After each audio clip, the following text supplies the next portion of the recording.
Hi all, welcome to this new video. നമ്മളിവിടെ discuss ചെയ്യാൻ പോകുന്നത് എങ്ങനെയാണ് സാധാരണ ഒരു ടി വിനെ നമുക്ക് സ്മാർട്ട് ടി വി ആക്കി കൺവേർട്ട് ചെയ്യുക എന്നതിനെ കുറിച്ചിട്ടാണ്.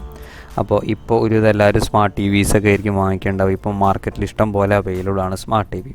അപ്പോൾ പണ്ടത്തെ കാലത്തെ ടി വികളിൽ നമുക്ക് HDMI പോർട്സ് ഉണ്ടെങ്കിൽ വളരെ സിമ്പിളായി നമുക്ക് അതിനെ എങ്ങനെ സ്മാർട്ട് ടി വി ആക്കാം എന്നാണ് നമ്മളിന്ന് പറയാൻ പോകുന്നത്. അപ്പോൾ അതിനുവേണ്ടി നമ്മൾ ഉപയോഗിക്കുന്നത് MI TV സ്റ്റിക്കാണ്. അപ്പോൾ എല്ലാവർക്കും വീഡിയോയിലേക്ക് സ്വാഗതം. ഈ ചാനൽ ഇതുവരെ സബ്സ്ക്രൈബ് ചെയ്തിട്ട് നിങ്ങൾ സബ്സ്ക്രൈബ് ചെയ്യുക. അതേപോലെ തന്നെ ഇത് നിങ്ങളുടെ ഫ്രണ്ട്സിലേക്ക് വേണ്ടി നിങ്ങൾ ഷെയർ ചെയ്യുക. അപ്പോൾ ഈ സ്ക്രീനിൽ കാണുന്ന പോലെ തന്നെ നിങ്ങൾ റൈറ്റ് സൈഡിൽ കാണുന്നതാണ് അതിൻ്റെ MI TV സ്റ്റിക്ക് എന്ന് പറയുന്ന ഒരു ഐറ്റം. അതിന് കറസ്പോണ്ടിങ് ആയിട്ട് റിമോട്ട് നമുക്ക് അവൈലബിൾ ആണ്. ഇതിൻ്റെ ഒപ്പം തന്നെ നമുക്ക് കിട്ടുന്നതാണ്. അതിൻ്റെ ഡെഡിക്കേറ്റഡ് ബട്ടൺസ് ഉണ്ട് നെറ്റ്ഫ്ലിക്സിനും ആമസോൺ പ്രൈമിനും അതേപോലെ തന്നെ ഗൂഗിൾ അസിസ്റ്റൻറ്റും. ഇതിനകത്തുള്ള ഫീച്ചേഴ്സ് നമുക്ക് എന്തൊക്കെയാണെന്ന് നോക്കാം. 30 സെക്കൻഡ് മാത്രം മതി ഇതിനകത്ത് സെറ്റപ്പ് ചെയ്യാൻ വേണ്ടി എടുക്കുന്ന സമയം. Latest Android TV 180p HD full ക്ലാരിറ്റിയിൽ നമുക്കിത് കാണാൻ പറ്റും. അപ്പോൾ 4K സപ്പോർട്ട് ചെയ്യില്ല, പക്ഷേ ഈ ഒരു പ്രൈസ് റേഞ്ചിൽ ഇത് വളരെ നല്ലൊരു കാര്യമാണ്. നമുക്ക് 180p നമുക്ക് സപ്പോർട്ട് ചെയ്യുന്നതായിരിക്കും. അപ്പോൾ ഇപ്പോഴത്തെ കാലത്ത് നെറ്റിൻ്റെ അവൈലബിലിറ്റി ഇതൊക്കെ അനുസരിച്ച് 4Kനെക്കാട്ടി നല്ലത് എപ്പോഴും നമുക്ക് 1K തന്നെയാണ്. 5000 മുകളിൽ apps Netflix, Amazon Prime, Disney, Hotstar ഇതൊക്കെ നമുക്ക് യൂസ് ചെയ്യാൻ പറ്റും. ക്രോം കാസ്റ്റ് ബിൽറ്റിൻ ആയിട്ടുണ്ട്. അപ്പോൾ നമുക്ക് ഈസിലി ആൻഡ്രോയിഡ് ഫോൺസിൽ നിന്ന് നമുക്ക് സിമ്പിളായിട്ട് എന്തെങ്കിലും കാസ്റ്റ് ചെയ്യണമെങ്കിൽ വളരെ സിമ്പിളായി കാസ്റ്റ് ചെയ്യാം. Then voice assistant, Google assistant connected ആണ് ഇതിനകത്തേക്ക്. അപ്പോൾ അതും വളരെ ഹെൽപ്ഫുള്ളാണ്. അതുപോലെ ഡെഡിക്കേറ്റഡ് ബട്ടണും റിമോട്ടിൽ അവൈലബിൾ ആണ്. നെക്സ്റ്റ് ഇതെങ്ങനെ കണക്ഷൻ ചെയ്യുന്നത് എന്ന് നമുക്ക് നോക്കാം. 30 സെക്കൻഡ് കൊണ്ട് ഇത് കണക്ട് ചെയ്യാൻ പറ്റുമെന്നാണ് അവർ പറഞ്ഞേക്കുന്നത്. നമ്മുടെ ടി വിയുടെ ബാക്കിലേക്ക് HDMI പോർട്ടിലേക്ക് നമ്മൾ സ്റ്റെപ്പ് 1 ആയിട്ട് എന്ത് ചെയ്യുക, ഇത് കണക്ഷൻ ചെയ്യുക. കണക്ഷൻ ചെയ്യുന്നതിനൊപ്പം തന്നെ ഇത് വർക്ക് ചെയ്യാൻ വേണ്ടി ഇതിനൊരു സപ്ലൈ ആവശ്യമുണ്ട്. അപ്പോൾ ചാർജിങ് കേബിൾ ഉപയോഗിച്ചിട്ട് ചാർജിങ്ങിലും കണക്ട് ചെയ്തിടണം ഈ MI TV സ്റ്റിക്ക് എന്ന് പറഞ്ഞ സ്റ്റിക്കിലേക്ക്. രണ്ടാം സ്റ്റെപ്പ് എന്ന് പറയുന്നത് ഇൻ്റർനെറ്റിലേക്ക് കണക്ട് ചെയ്യുക എന്നുള്ളതാണ്. Start streaming. ഇത്ര വളരെ സിമ്പിളാണ് പ്രോഗ്രാംസ് എന്ന് പറയുന്നത്.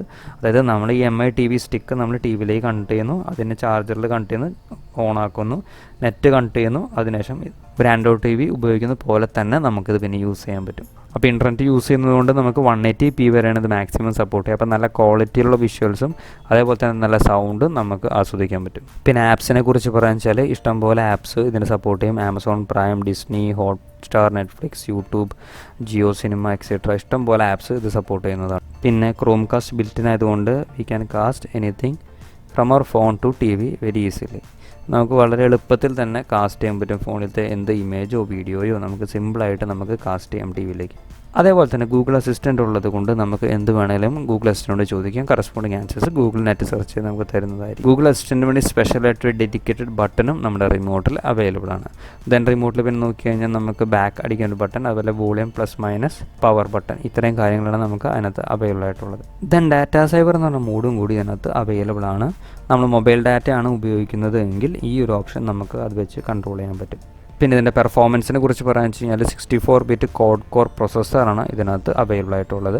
അതുപോലെ 1 GB റാമും ഇതിനകത്ത് അവൈലബിൾ ആണ്. ദെൻ ഇൻസൈഡ് ബോക്സ് നമുക്ക് എന്തൊക്കെ കിട്ടുമെന്ന് നോക്കാം. അതായത് നമ്മുടെ MI സ്റ്റിക്ക്, അതാണ് ലെഫ്റ്റിൽ നമ്മൾ പറഞ്ഞു കൊടുക്കുകയാണെങ്കിൽ MI സ്റ്റിക്കാണ് നമ്മുടെ മെയിൻ ഐറ്റം.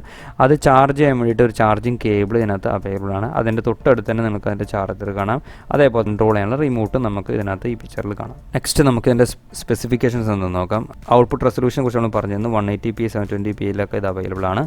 കോഡ് കോർ ആയിട്ടുള്ള പ്രൊസസ്സറാണ്. A53 ആണ് മോഡൽ വരിക. അതുപോലെ തന്നെ മാലിയുടെ GPU 450 മോഡലാണ് അവൈലബിൾ ആയിട്ടുള്ളത്. അതുപോലെ RAM 1 GB RAM DDR4 available ആണ്. സ്റ്റോറേജ് കപ്പാസിറ്റി 8 GB ആണ് available. And Android 9 is the operating system. Then ബ്ലൂടൂത്തും ഇതിനകത്ത് ഇൻക്ലൂഡഡ് ആണ്. ബ്ലൂടൂത്ത് 4.2 അവൈലബിൾ ആണ്. വൈഫൈ 2 ബാൻഡ് സപ്പോർട്ട് ചെയ്യും. 2.4 GHz 5 GHz. സോ നമുക്ക് ഇനി ഇതിൻ്റെ പ്രൈസിലേക്ക് പോവാം. സോ ഇതിൻ്റെ പ്രൈസ് എന്ന് പറയുന്നത് വെറും 2800 രൂപ മാത്രമാണ് അതിൻ്റെ പ്രൈസ് റേഞ്ച് വരുന്നുള്ളൂ. ഈ ഒരു HD കണ്ടൻറ്റ് നമുക്ക് ആൻഡ്രോയിഡ് TV വളരെ സിമ്പിളായിട്ട് ഉപയോഗിക്കാൻ വേണ്ടിയിട്ട്. ഇപ്പോൾ നമ്മൾ ആമസോൺ ഫയർ സ്റ്റിക്ക് കമ്പയർ ചെയ്യുകയാണെങ്കിൽ നമുക്ക് കാണാം 4000 രൂപയുടെ അടുത്താണ് ആമസോൺ ഫയർ സ്റ്റിക്കിൻ്റെ റേറ്റ് വരിക. HD ക്വാളിറ്റി 180p ഉള്ളതിന് ആമസോണിൻ്റെ റേറ്റ് എന്ന് പറഞ്ഞാൽ 4000 രൂപയാണ് വരിക. ആമസോൺ ഫയർ സ്റ്റിക്കിന് 4Kയും അവൈലബിൾ ആണ്, പക്ഷേ 4Kയുടെ റേറ്റ് എന്ന് പറയുന്നത് 6000 രൂപയുടെ അടുത്താണ്. അപ്പോൾ ഇത് വെച്ച് കമ്പയർ ചെയ്യുമ്പോൾ MI TV സ്റ്റിക്ക് വളരെ സിമ്പിളാണ്, എളുപ്പമാണ്, കാശും കുറവാണ്. അതേപോലെ തന്നെ ഇപ്പോൾ HDMI ഇല്ലാത്ത ടി വികൾക്കും വേണമെങ്കിൽ നമുക്ക് ആമസോണിൽ നിന്നൊക്കെ നമുക്ക് ഇങ്ങനെ കൺവെർട്ടേഴ്സ് അവൈലബിൾ ആണ്. ഇപ്പോൾ ആമസോണിൽ നിന്നൊക്കെ നമുക്ക് കൺവെർട്ടേഴ്സ് അവൈലബിൾ ആണ്. ഒരു എക്സാമ്പിൾ പറയാൻ വെച്ചാൽ ഇപ്പോൾ HDMI to AV കൺവെർട്ടേഴ്സ് ഒക്കെ ഉണ്ട്. അപ്പോൾ അത് യൂസ് ചെയ്തിട്ട് നമുക്ക് എന്ത് ചെയ്യാം, സാധാരണ ടി വിയിലേക്ക് വേണമെങ്കിൽ കണക്ട് ചെയ്ത് യൂസ് ചെയ്യാൻ പറ്റും. അപ്പോൾ ആമസോണിൽ നിന്ന് ഇങ്ങനത്തെ പ്രൊഡക്ട്സും നമുക്ക് കിട്ടും. സോ അപ്പോൾ വളരെ സിമ്പിളായിട്ട് ഏത് ടി വിനെയും നമുക്ക് ഈ MI TV സ്റ്റിക്ക് യൂസ് ചെയ്ത് വെറും 2800 രൂപയ്ക്ക് ഒരു സ്മാർട്ട് ടി വി ആക്കി മാറ്റാൻ പറ്റും. ഓക്കെ, അപ്പോൾ ഇന്നത്തെ വീഡിയോ നിങ്ങൾക്ക് എല്ലാവർക്കും ഇഷ്ടപ്പെട്ടു എന്ന് വിചാരിക്കുന്നു. ഈ ചാനൽ ഇതുവരെ നിങ്ങൾ സബ്സ്ക്രൈബ് ചെയ്യുക. അതേപോലെ തന്നെ തൊട്ടടുത്തുള്ള ബെൽ ബട്ടൺ അമർത്തുകയാണെങ്കിൽ നമ്മളിടുന്ന വീഡിയോസ് അപ്പോൾ തന്നെ നമുക്ക് നോട്ടിഫിക്കേഷനായിട്ട് ലഭിക്കുന്നതായിരിക്കും. See you all in my next video with a new topic.